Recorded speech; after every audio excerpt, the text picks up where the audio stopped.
കടുത്ത വേനലിൽ ഉഷ്ണതരംഗവും ചൂടും വർദ്ധിച്ചു വരുന്ന കേരളം ഉൾപ്പെടെയുള്ള പ്രദേശങ്ങൾക്ക് ഉപകാരപ്പെടുന്ന ഒരു കൊറിയൻ ഹരിത മാതൃകയെക്കുറിച്ചാണ് ഇനി പറയുന്നത്. പാട്ടും നൃത്തവുമടക്കം പലതിനും നമ്മളിപ്പോൾ കൊറിയയെ മാതൃകയാക്കുകയാണ്.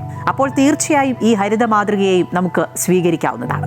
ആഗോളതലത്തിൽ കാലാവസ്ഥാ വ്യതിയാനവും കടുത്ത ഉഷ്ണതരംഗവും ആശങ്ക സൃഷ്ടിക്കുമ്പോൾ ഹരിതവൽക്കരണത്തിലൂടെ ചൂടിനെ പ്രതിരോധിച്ച് മാതൃകയാവുകയാണ് ദക്ഷിണ കൊറിയ.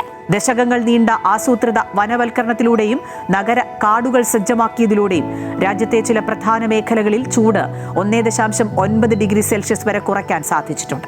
1950കളിലെ കൊറിയൻ യുദ്ധത്തിന് ശേഷം ദക്ഷിണ കൊറിയയുടെ 50% വനമേഖലകളും പൂർണ്ണമായും നശിച്ചിരുന്നു. എന്നാൽ 1960കൾ മുതൽ സർക്കാരും പൊതുജനങ്ങളും കൈകോർത്ത് നടത്തിയ വനവൽക്കരണ പദ്ധതിയിലൂടെ 1000 കോടിയിലധികം തൈകളാണ് രാജ്യത്തുടനീളം നട്ടുപിടിപ്പിച്ചത്. മരങ്ങൾ വെട്ടുന്നത് തടയാൻ കർശന നിയമങ്ങൾ കൊണ്ടുവന്നു.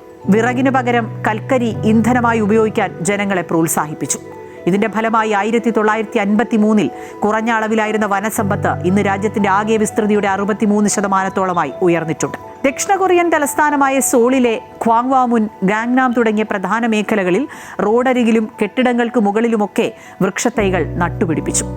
നഗരത്തിൽ മരങ്ങൾ വെച്ചുപിടിപ്പിച്ച ഇത്തരം കാടുകളിലെ ശരാശരി താപനില ചുറ്റുമുള്ള കോൺക്രീറ്റ് പ്രദേശങ്ങളെക്കാൾ 1.9 ഡിഗ്രി സെൽഷ്യസ് വരെ കുറവാണെന്ന് കൊറിയൻ ഫോറസ്റ്റ് സർവീസ് നടത്തിയ പഠനങ്ങളിൽ കണ്ടെത്തി.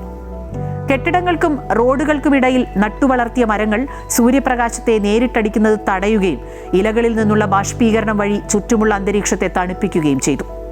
മലനിരകളിൽ നിന്നുള്ള തണുത്ത കാറ്റിനെ നഗരമധ്യത്തിലേക്ക് എത്തിക്കുന്ന രീതിയിലാണ് മരങ്ങൾ വെച്ചുപിടിപ്പിച്ചിരിക്കുന്നത്. അശാസ്ത്രീയമായ കെട്ടിട നിർമ്മാണം കാരണം കാറ്റുപോലും തടസ്സപ്പെടുന്ന നമ്മുടെ നഗരങ്ങൾക്ക് ഇത് വലിയൊരു പാഠമാണ്. ഒരു മരം വെച്ചുപിടിപ്പിച്ചാൽ മാത്രം പോരാ, അത് കൃത്യമായ സ്ഥലങ്ങളിൽ വെച്ചുപിടിപ്പിച്ച് പരിപാലിക്കണം എന്നതിന്റെ തെളിവാണ് കൊറിയ. കേവലം കോൺക്രീറ്റ് കെട്ടിടങ്ങളും വീതി കൂടിയ റോഡുകളും മാത്രമല്ല വികസനം എന്നുകൂടി ബോധ്യപ്പെടുത്തുകയാണ് ഈ ദക്ഷിണ കൊറിയൻ മാതൃക.